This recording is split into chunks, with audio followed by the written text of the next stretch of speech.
Hello nanay, good morning. Kamusta? Parang namayat kayo.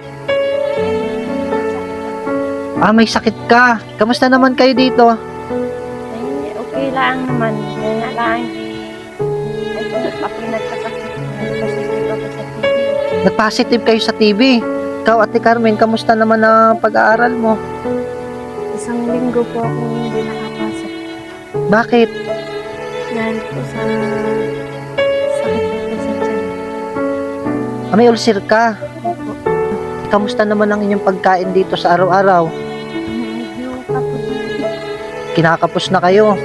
Bakit ikaw, Ate Carmen, wala ka kahapon? Hinahanap kita. Nagtalok po ako Saan ka nagtalok? sa paluan po.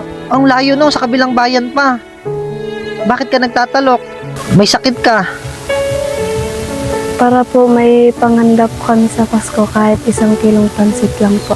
Kasi si nanay, hindi siya makapagtrabaho, may sakit siya. Tapos ikaw na lang yung nagtalok para may panghanda kayo sa Pasko kahit 1 kilong pansit lang. Ilang linggo ka nagtatalok? Ilang araw? 2 po. At kanong sahod mo sa isang araw na pagtatalok? 300. 300.